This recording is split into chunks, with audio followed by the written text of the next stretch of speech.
Good afternoon, good morning, good evening, wherever you may be. Thanks for popping in. Appreciate it. And I am Todd Rains here in Allen, Texas. We've got a few folks joining us today, and I'll go through and highlight a few of those. Steve, thanks for joining us from Arizona.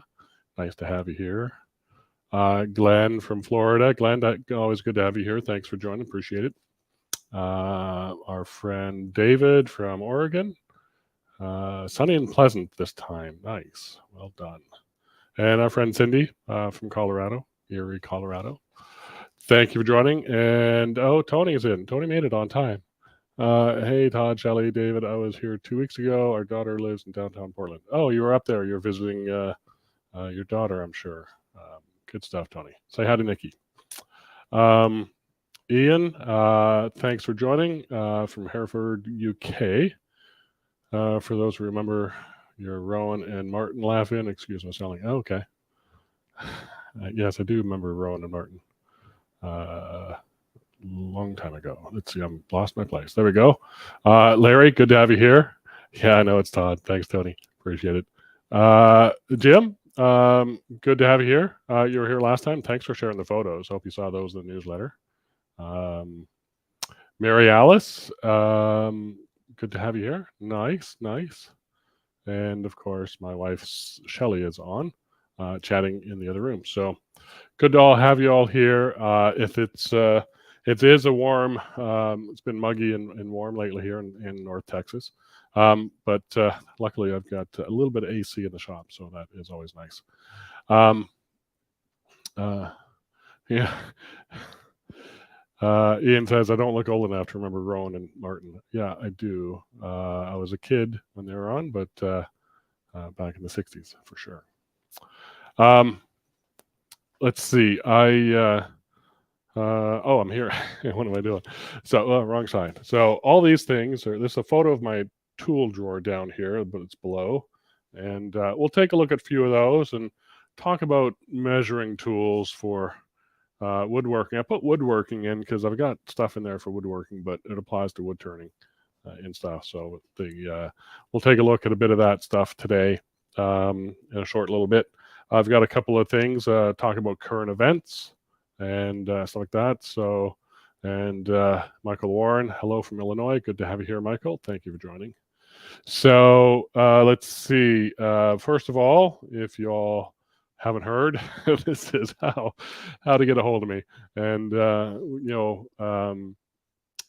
my wife and I have been doing this for just over 6 years now. Woodturning Tool Store, name, email, address, all that stuff is up there on the website as well. So please drop a line if you got questions about the tools we carry, questions about wood turning, or some photos to share. Please do so. Love to see them. I take some of the photos, customer or wood turning photos, and share them in my newsletter. I always ask permission before doing that, so it's always fun to do. Last newsletter had some storage solution ideas from one of the folks that sent photos in, and beautiful shop, Warren. Well done. What's next? Cindy. Let me get out of the way here. So our friend Cindy does a live stream, kind of like this, every other week to mine, every alternating week to mine. So she'll be on next Thursday at 1 p.m. And if I have my wits about me, there it is. Every 2 weeks on Thursdays, check her Facebook, YouTube, and Twitch channels for details. Go to her website, sign up for her newsletter. She always sends out a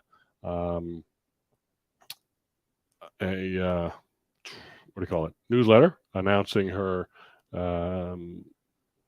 live stream and demos and stuff like that. So always fun. Her bouncing 1 week to my other week. So yeah, a lot of fun. Next is our friend Lyle doing I'm just gonna take myself off there. It's a little silly hiding behind that.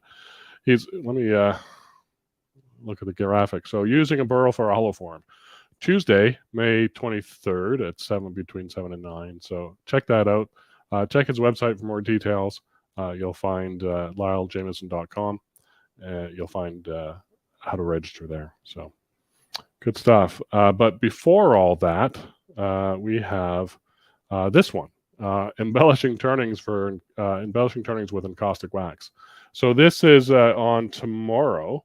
Tomorrow afternoon. I can't believe time's gone flying by, but this is my next demonstration. We're going to look at encaustic waxes, turnings, and how to, at least I use encaustic waxes to embellish and make some sculptural sort of pieces or embellishments on turnings. It's a bit of a challenge putting wax on a round thing, but there are some things to learn. So join me tomorrow. Check out that Woodturning tool store. The ticketing is, you can click on the front page there and get right to the ticketing and stuff. Many of you have already got tickets. I appreciate it very much. Let's see. Do I have? Not that one. Wrong one. Do I have? No, I don't. Oh, wait, hang on. That didn't work. I didn't blacken that out. I mean, that's actually black. So anyway, I was hoping to have a QR code ready. It didn't work for that. So technology fails me again. I just rushed a little bit too much getting all the stuff ready. But that's going to be a lot of fun. We're going to do that tomorrow. So that should be about a 3-hour demo. We're going to turn a little bit of stuff up, wrong side, up there in the corner. It's a bowl that I turned. We may work on that one, but we'll turn something similar. We'll turn some sculptural piece during the first hour or so, and then use that or one I've already got prepared and do some embellishing with the waxes. We'll talk all about what I've learned, which is just scratching the surface, but it's interesting stuff, and hopefully you can join me. So looking forward to that. Let's see. I've got just throw some pictures. I'm just going to whip through these. These are some of the things. These are all encaustic wax impregnated with colors or prints in wood turning. So let's skip that and get down to what we're looking at today. Let me just check the chat here. Let's see.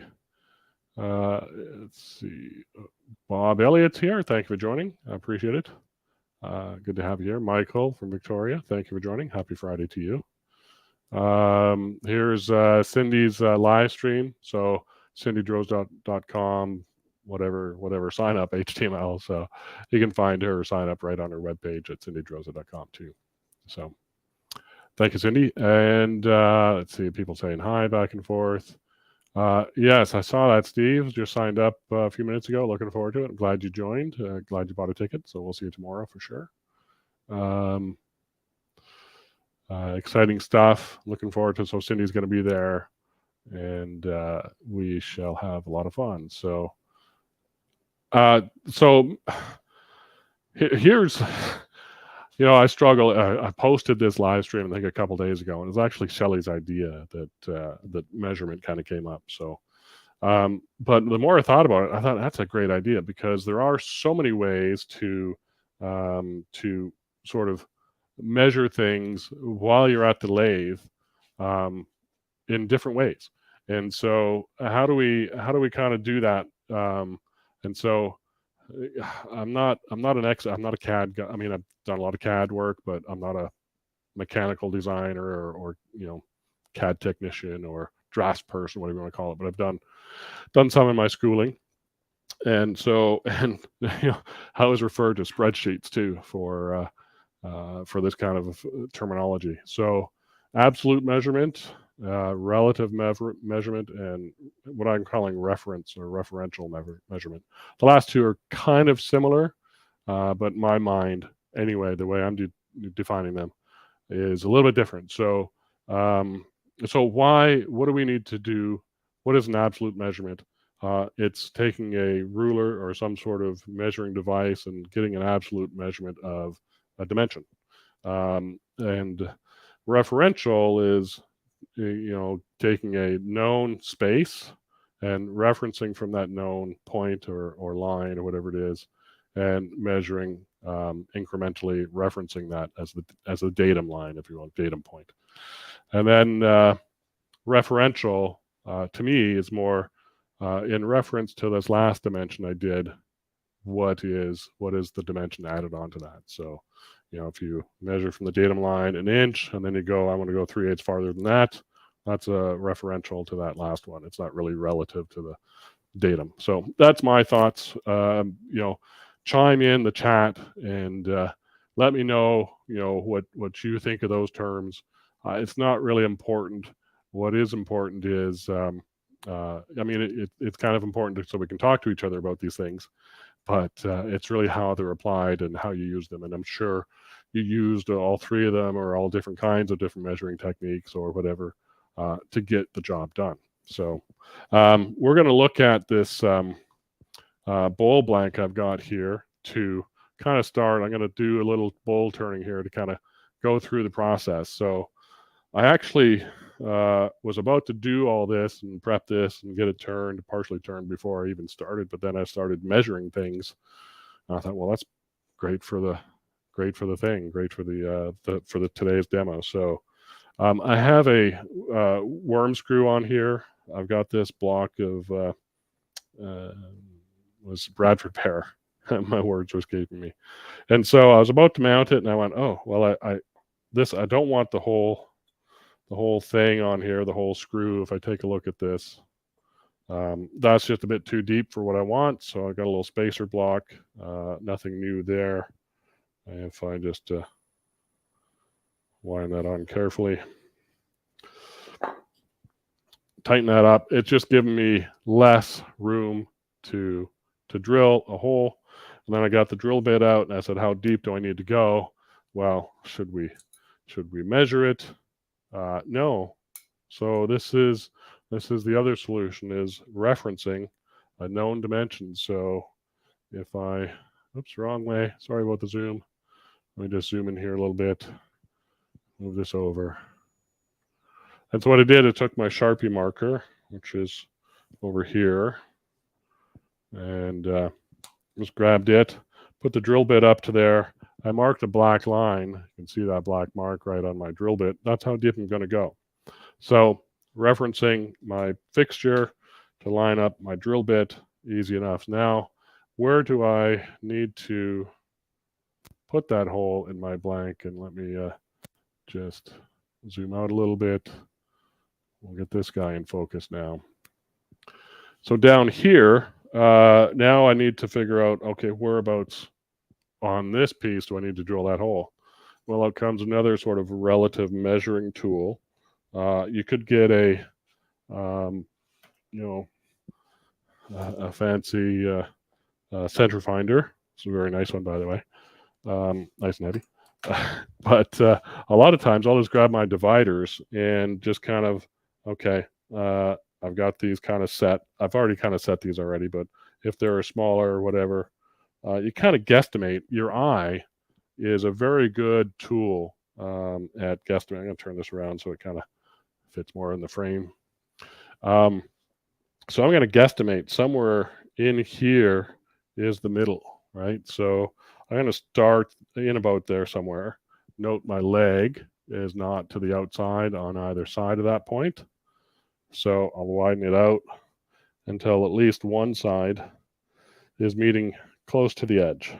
So I'm right close on the edge there. Go to the other side. I'm not quite that close, so I need to move north a little bit, if you will. Back again.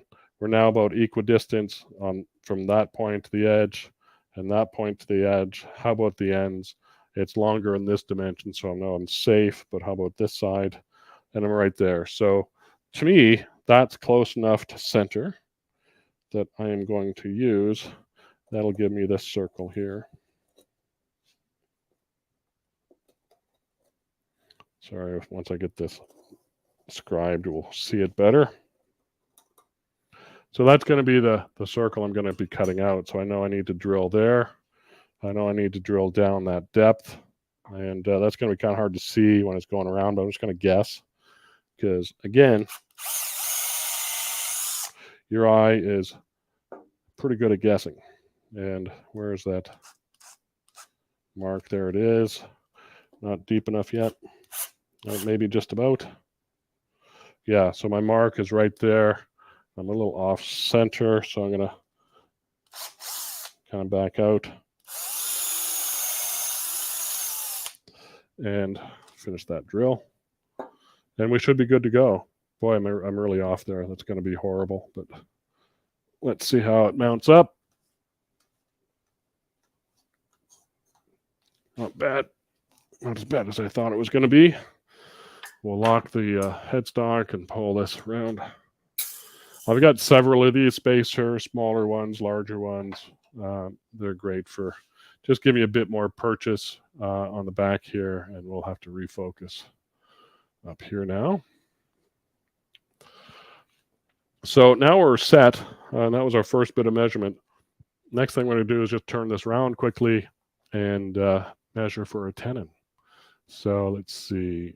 Just checking the chat again. Michael just signed up. Thank you, Michael. Appreciate it. Good stuff. Nick, good to have you here. A little late, better late than never. Yeah, absolutely. Good to have you here, Nick. Thank you. And yes, a finely calibrated eyeball is most accurate measuring device. I agree. I think the eyeball and your fingers and that kind of stuff is for what we're doing. Typically not fine dimensions at this point, so it's going to be good enough, close enough for what we need. We will get to some points where you need to measure more accurately and stuff, so we can certainly look at those and talk about it. And I'm not going to do the whole session with this thing. We'll pull out some tools. We'll take a look at different measuring tools. You guys may have questions. Why do I have that? Or what is that? Or hey, I've got one of those. That kind of thing. So we'll do that here in maybe 20 minutes or so. We'll see how quickly we can get this knocked out. All right. Tool rest. I'm going to move my drill bit and my dividers ever so slightly. One thing I do want to do before I kind of get going is just measure my jaws. If I haven't had that, get a second set of dividers and measure that. And that way you can kind of get your measurements. I know it's about 2 and some odd inches. 2 1/4 will give me a good tenon. I'm doing a recess. Obviously, that's different. So we're about 2 1/4 already. So there's where a good sort of absolute measurement comes in. You're measuring with a ruler to get an absolute measurement and a 2 1/4. So that works there quite well. Excuse me as I take a little swig of my tea.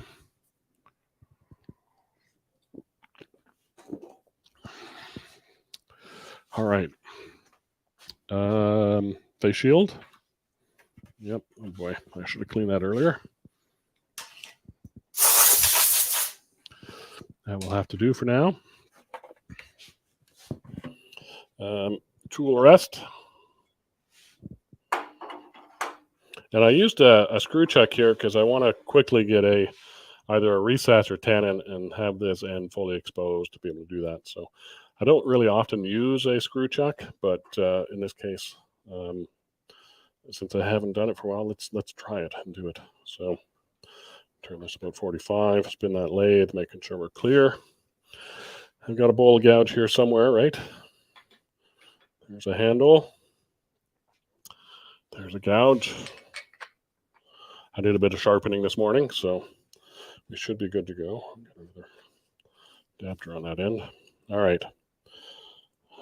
Speed down, power's on, going back up, checking everything. Picture-wise, let's see. We've got end view, wide view. That might be okay. Let's put that up there maybe. Actually, let's swap that around there. All right. All right. So last Roy here. Good to have you here, Roy. Thank you for joining. And Dan Heath. Don Heath? Oh, I can't see that far. Sorry, Dan. Don, thank you. Thank you for joining, Don. I tell you, yeah, looking through a dirty face shield as well. So, all right, about 1,000. Can get a bit more. It's not a very big chunk of wood. Using left hand and just cutting the corners off.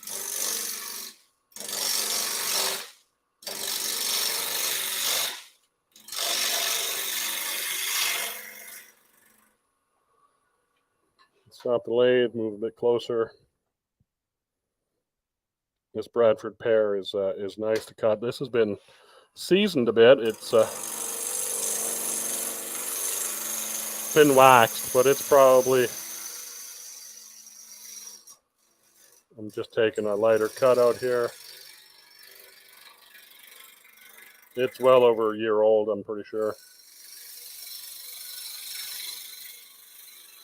I don't think I got any fresh wood this spring. Go slow off that end. I don't know that we're round yet. Don't think so. Not quite. Got some flats here and on this side. Let's level out this bottom. Now we're kind of more balanced. I'm now standing in front of the lathe, or in front of the spinning piece, and just going to nibble off and flatten this bottom. I'll turn my speed up a little bit more. 19, 20.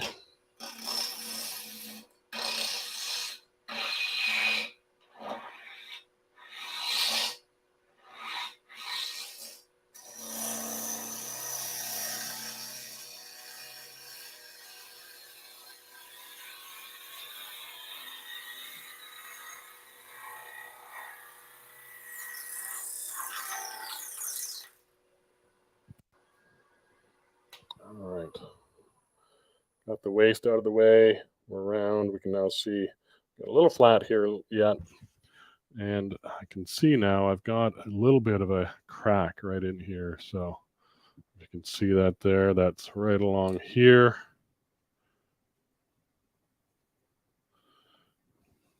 Kind of goes this way, actually. A little something up there. Got a knot here. Oh, I got some end grain checking there. All right.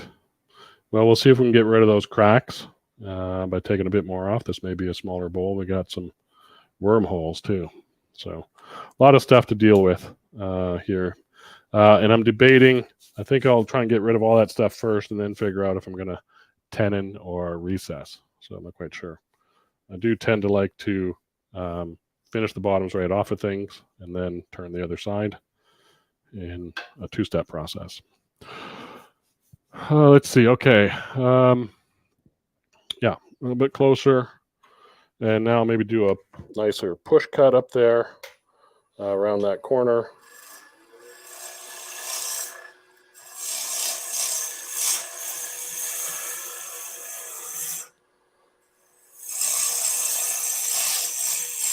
Give it a bit of shape as we're going. Those three cracks are still there. That one's still there. So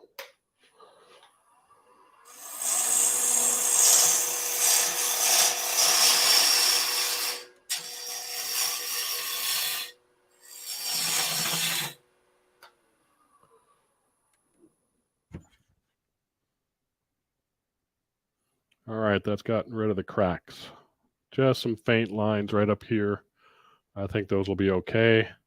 But that big long crack along here, there's just a minor remnant of it right there. It's about that long. So that's good.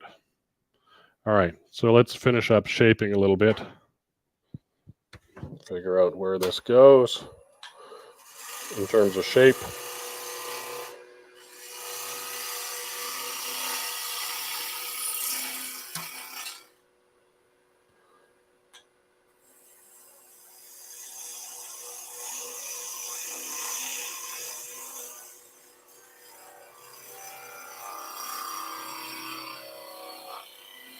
Just playing with shape right now. I don't like it.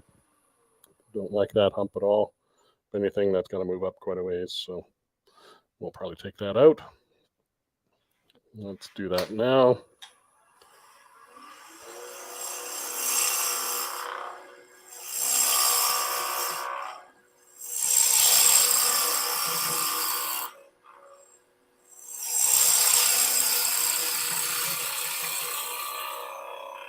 Just might stick with the flaring base shape.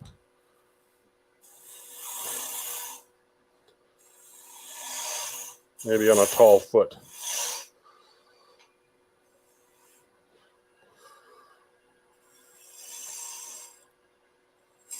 Oops, not what I wanted to do.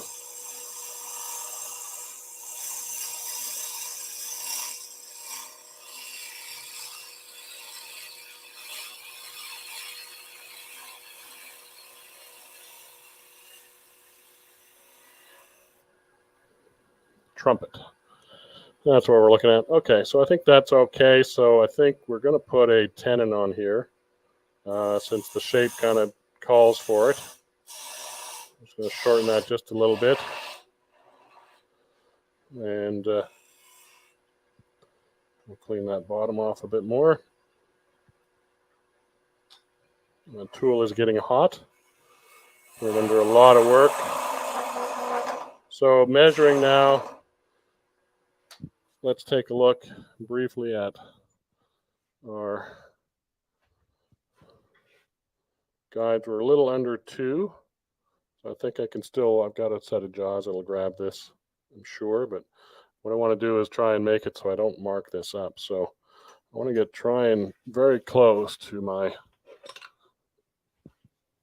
measurement of my chuck jaws. So I'll move that there and just kind of turn that around. This is a Vic mark with standard jaws. So let's kind of close that down and see. So this is again referencing the jaws to see how close I need to make this tenon.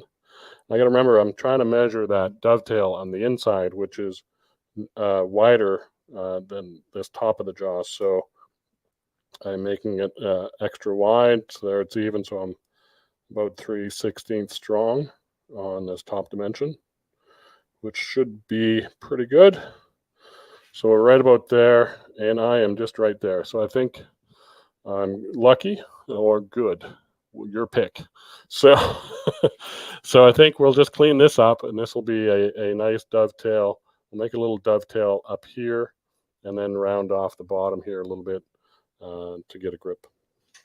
So that's what we're going to do. I should have done that with all my head off. And we're going to clean up this area, make a little feature, flat and a feature or something like that, and then hollow that out. So I'm going to change my gouge, maybe get a sharper one, a smaller one. Nope. I do have a spindle gouge here. Put that over there.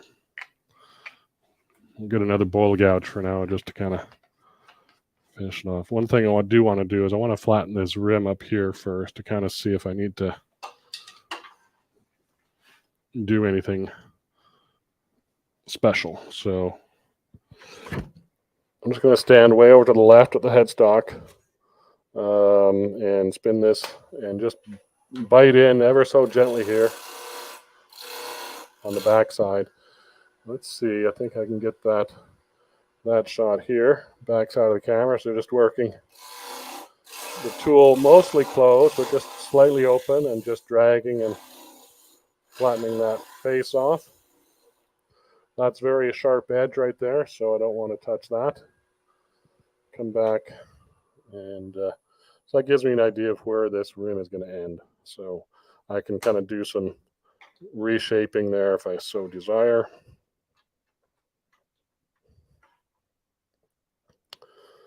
And looking at that, I wish it was a bit thinner. I may take another bit off here and thin down this ridge here. So let's see, picture. Let's zoom that in a little bit.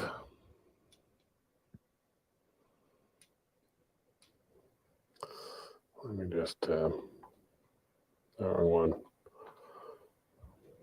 I'll focus that just a little bit. Bear with me as I didn't get that on there. There we go. All right.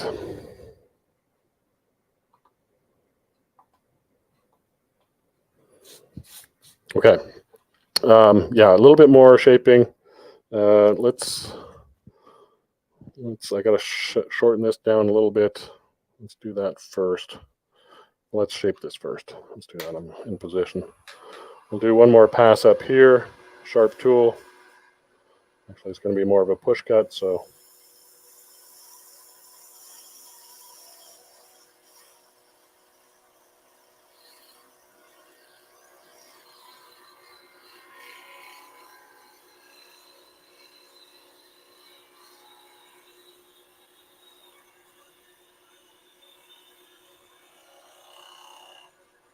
kind of lost that cut right about here.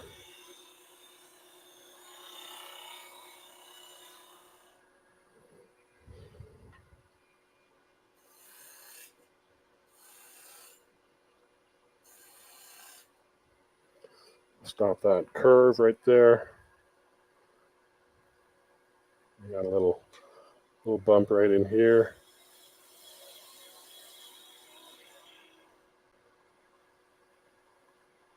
One just below it.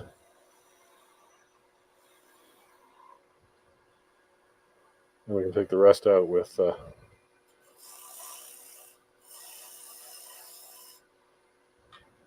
scraper if need be.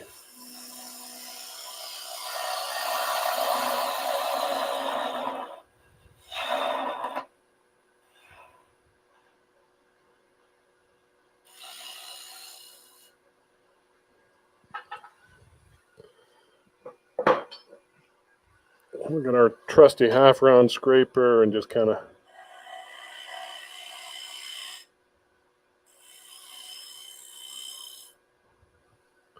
do a little scallop bottom.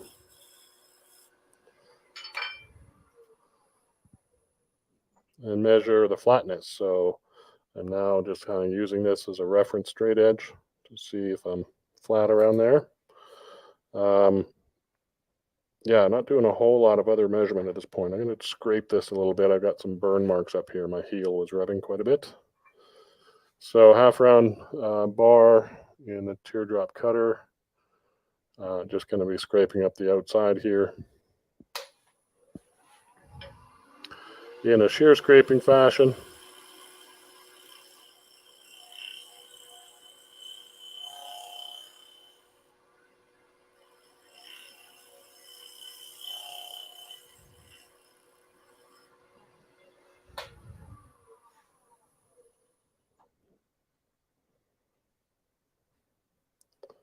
Feels good. I got some weird sort of grain pattern going on right there. I think it might be wormhole stuff. So, all right, let's finish up this tenon. A little spindle gouge here. Just kind of working on making a dovetail right in that corner and then fixing that little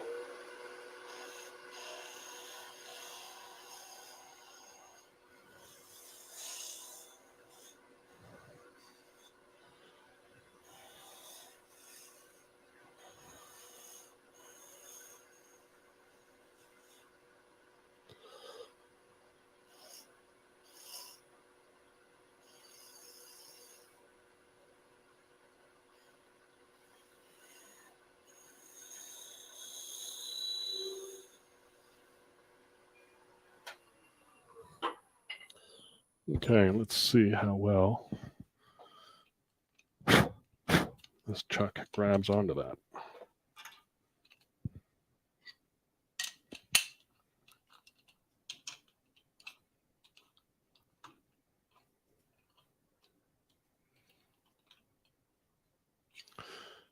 That's pretty good. There's a 3/16 inch gap there all around.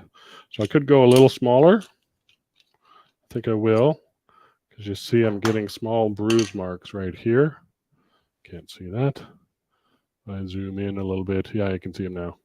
A little bruise marks from the chuck jaws. So let's make that a little bit smaller.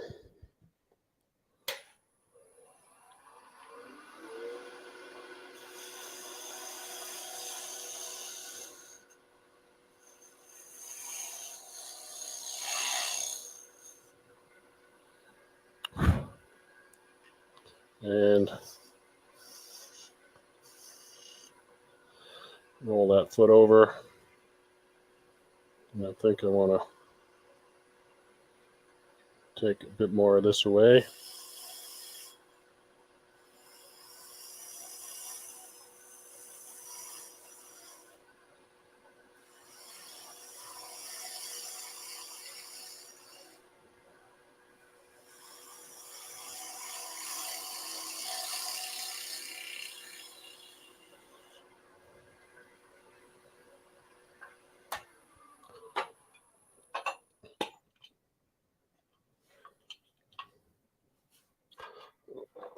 Get out of my way. There we go. All right, hopefully we haven't gone too small.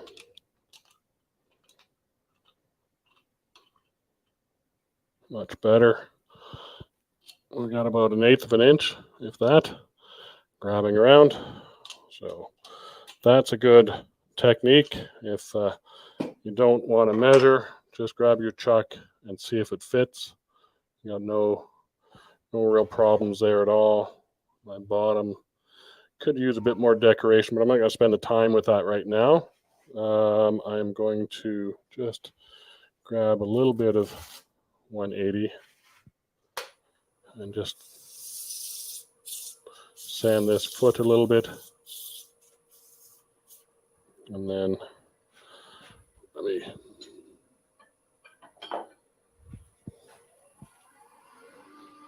speed this up and we'll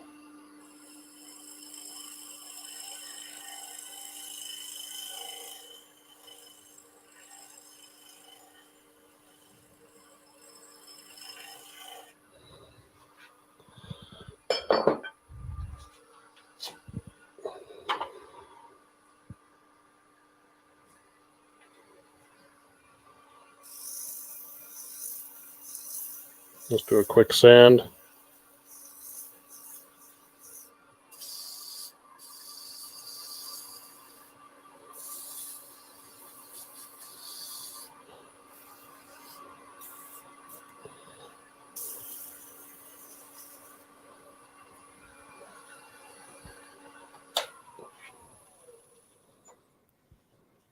Yeah, I need to get a rotary sander out to do that. But that's one way to go about measuring is don't measure. Use the tools you have to measure. We will we'll take that off and turn that around at some other point. I'm going to show this one is one I was working on. It's a nice little silver natural edge piece. I haven't taken off yet. I'm still debating what to do. You may see this tomorrow in the encaustic wax thing and what I might do with it. So I got some ideas. It doesn't have a lid yet, but I've left a recess here or ledge that could be a lid. But I was thinking of some other use for this interior. So that'll be kind of fun to look at. Really a pretty good finish with this. This is a Mohawk brand of spray paint. Mohawk. I can't say enough about Mohawk these days. I'm liking their sanding sealer and their lacquer finish and stuff. So and I've been using their dyes. So it's something to look forward to. So let me leave this where it is for now. That may come back in another. What do I do with my chuck key? There it is. In another live stream, or may just that's the wrong one. This is not the. This is the Axminster on here. It's using getting my Vic Mark and my Axminster mixed up. But I wanted to grab a few things, measuring tools, and talk a little bit about those and why I have them, what I use them for. Just clearing the decks here to kind of bring up my little bit of a desk, if you will, and open up the drawer down below and talk a little bit about, not the wrong way, Todd, there we go. All right. A little bit more wide.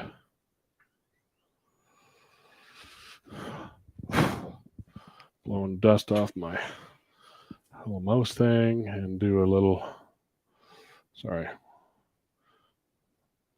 do a little autofocus there. All right, so open up the drawer down here. Oops, that's tools, turning tools. So we've got some old calipers, some dial calipers. We've got those kind of calipers. We got a compass / divider. Oh, we got these little things I got from the Tolley brothers. Those are nice. Always good to have a lumber calculator or a lumber feet, length, dimensions, nominal sizes. Don't know why that's in there, but obviously tape measure here. Another set of calipers. Small square, that sort of Incra type gauge. But where's that? This is what I wanted to kind of pull out. I haven't pulled out for a while. This guy. All right. So that's good to start with. We got more stuff to look at here if we need be. But let's take a look at some of these, and we'll take a look at any sort of questions. Hopefully you guys enjoyed a little bit of the turning, but we'll finish that bowl another day. Maybe I might finish this afternoon and use it tomorrow. So we'll see. Never know. So first of all, let's look at calipers. So I've got these vernier calipers and dial calipers. I've got a digital caliper I don't have out here right now, but this one has got the thumb screw. It's an old one. I don't even know the make. Doesn't have a make on it. Made in India. Yeah. But they're kind of dulled here. They're not sharp. So when I do take them over a tenon, spinning piece of wood, it's not going to throw it around. I haven't done that to this one yet. I need to take these, or I have. Actually, I have. I've ground these down, these ones down. So they're not quite sharp. This one is thumb activated, so that's a bit different. It locks in place with the thumb lock there. It's pretty steady. I do like the screw lock a little bit better, but this works really well as well. Dial calipers, I got these years ago. These are graduated in 64ths. So, and then 1,000ths or mils, I guess, the true mils. So let me zoom in on that one a little bit. So that is not focused, Todd. Well, I think because I'm zooming in. There we go. A little bit of glare there. So this one I like a lot for measuring my drill bits and stuff like that to make sure I got the right dimension. It's happened before. I did actually, even on the drill, I used to drill the screw hole for the bowl we just turned. I measured to make sure it was 5/16 drill bit. So the wordworm screw on that Axminster chuck is 3/8. I drill 5/8 in softer woods, which the Brad repair is. Yeah, so these are nice. I like those. And then you get into inside calipers, dividers, and believe it or not, I don't have any outside calipers. I got these. Oh, I do have these silly old things. So I'll go back out a little bit. So these are some outside calipers. Got these safety balls on them. I'm not a big fan of how big they are, so I don't use them very often. I wish they were a lot smaller, but they're just a bit too fat for a tenon or something like that. They tend to slip off a little bit, but those are in there. My digital calipers, so if I'm ever wanting to get precise, I can use these, and as you see, as I widen this out, it's reading and fractional inches. It will read millimeters and decimal inches. So I use this one quite a bit on my bowl and bowl demo because I need the wall thickness of my bowl to be precise. So so that's there. And I'm guessing I have questions. Oh, my wife brought me some more tools. Not that I don't have enough tools. There's my digital calipers. They were in the office. So these ones do millimeters and inches, not decimal inches. So, but they are nice to be able to read that pretty directly and easily. So I like these ones quite a bit. I use them a lot, both in the office and out here. So, and they do have a screw lock, so you can lock them down and they won't move on you. So, and off.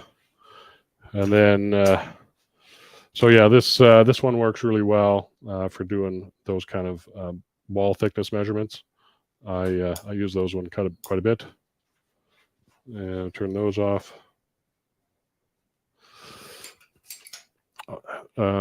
There's a companion pair of inside calipers. I don't have a battery in this one. This came from the office, but same idea. It does inside measurement and like that. And so the tighten that back up.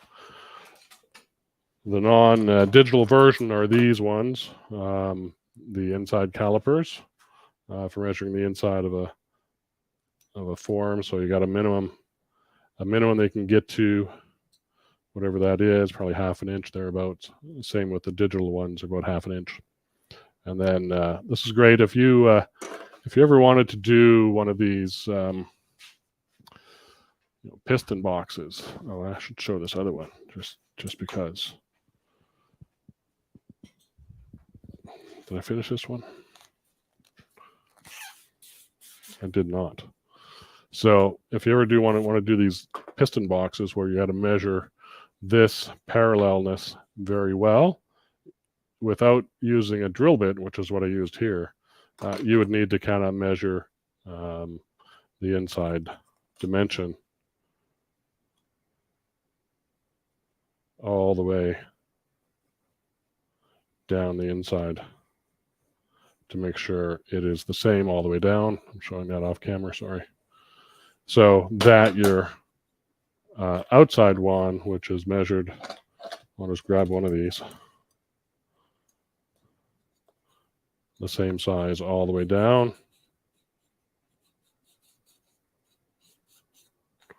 Then that fits in nice and snugly.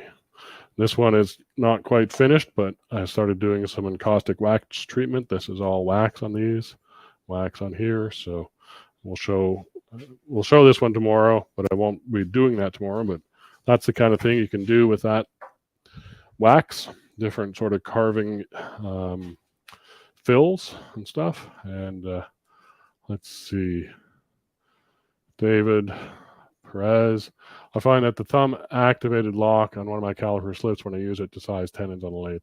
Yeah, that's the one thing about the thumb activated one is it can slip a little bit. So they are pretty tight, but you can see it slips.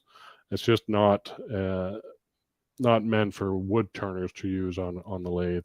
I'm not struggling, but keep asking the eye gauging folks to send me the screw top one.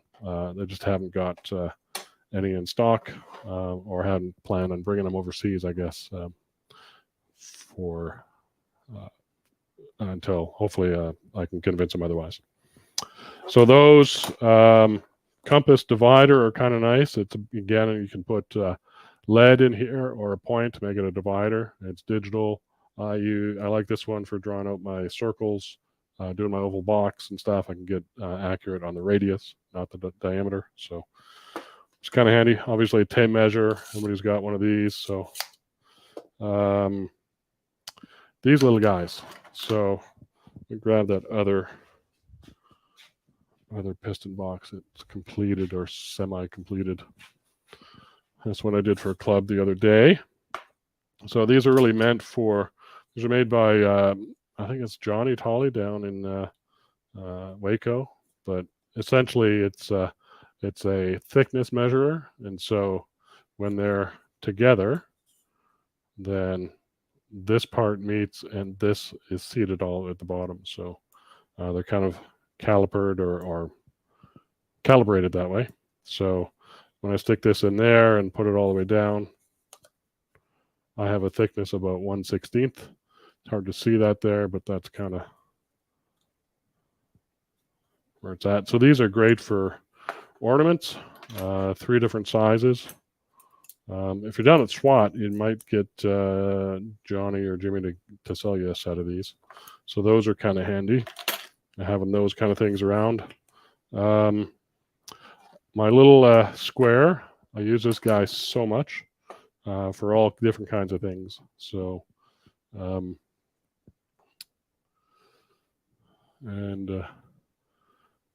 the Republic to Ed, good to have you here. Thanks for joining. And so brings me to this guy, and I've got a standard carpenter's rule back in here somewhere, one of these folding rules, but the same idea. I haven't used it in a while. These are handy for wrong side as a hard rule. If you got something where you don't want the tape measure to flop around, these are nice to have. I've got this big one, Gibson thin wall refrigerators. I have no idea where I got this, but this is basically a yardstick version of it. It's each section is a foot long. But what I like about this is for I'll widen out a bit more. It's for doing log sections. So if I'm got the chainsaw and I'm marking out the end of a log, I can use this, and I can actually hang this. If you can picture the log sitting in here, round this way, I can hang it over the end where my end cut might want to go, and see where my chainsaw along the log might go. So this is very handy for chainsaw work, cutting logs down and bowl blanks out of logs and stuff. It's got a lot of marker on it and stuff on every edge. Use a big, I don't know, kind of marker, like a Sharpie, but a bigger one. One about with the chainsaw.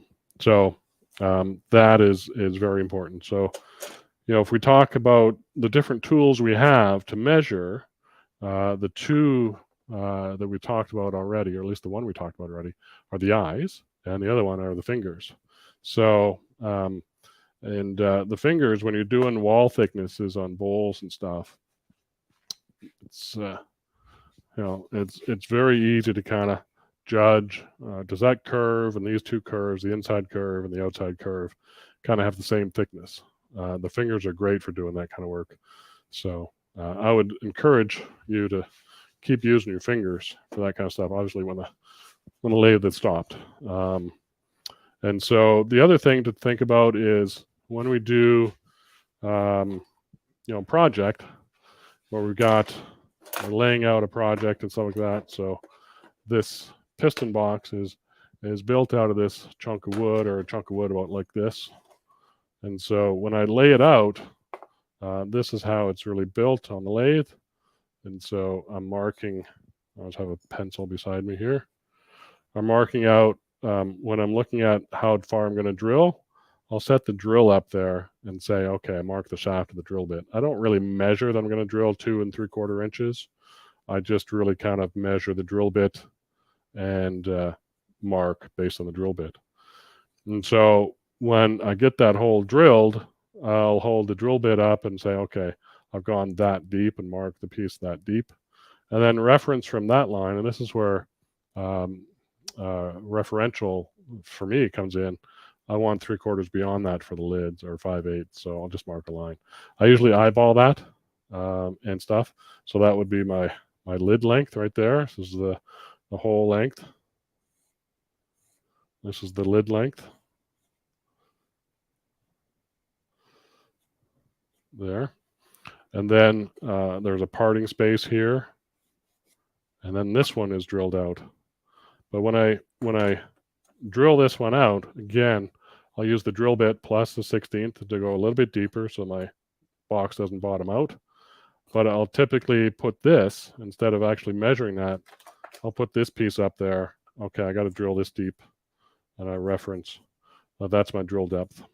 And then I'll put the drill bit up, make sure I know the mark on the drill bit shaft, drill that way. So I'm referencing my turning by doing the measurement that way. So that's the box. This part to depth, I've got to add that same length of lid here, down here. So I just eyeball that. That's the end of my box. This is my box here. That's the inner box. And then I use this end for jam chucking.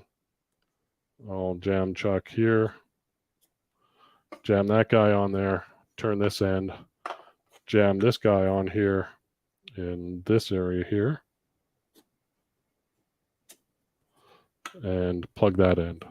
So everything's kind of referenced off the box and off the tools I'm using. So the drill bit basically gives me the dimensions of this hole, dimensions of this hole, and I reference the drill bit, reference the actual turning on the piece, and rarely, if ever, do I ever get out a ruler to do that. So yeah, so that's kind of where we're at. I've got more bits and bobs. I don't really need to show everybody everything, but yeah, I always have a ruler up here. I've got one of these guys for sure, which is a depth gauge, a bigger ruler up here on the board. So those are things that live permanently on the wall as measuring tools. Wrong way again. So have those. What other measuring devices do I have? That's about it, really. Rarely does most of this stuff come out. The most common things I use are the ruler, this guy, these guys maybe, pencil. I use the dividers quite a bit. These guys can go back. Those guys can go back. Dial calipers for anything mechanical. I use those for that. That's got to go back in the house. Tape measure. I got one out that I use all the time. Not this one. Look at that. That's an old tape measure. I think, yeah, my Uncle Bud had that when I was, he had this before I was born. This is from probably the late 50s. So, yeah, those little treasures. Put that one away. Put those away. Don't use those very often. I got squares down in there, but I don't really use these very often either. I don't use those very often. I don't use that very often. I don't use that very often. So, but it's nice to have these things should you need them. Oh, my drawer won't close now. There we go. All right. So yeah,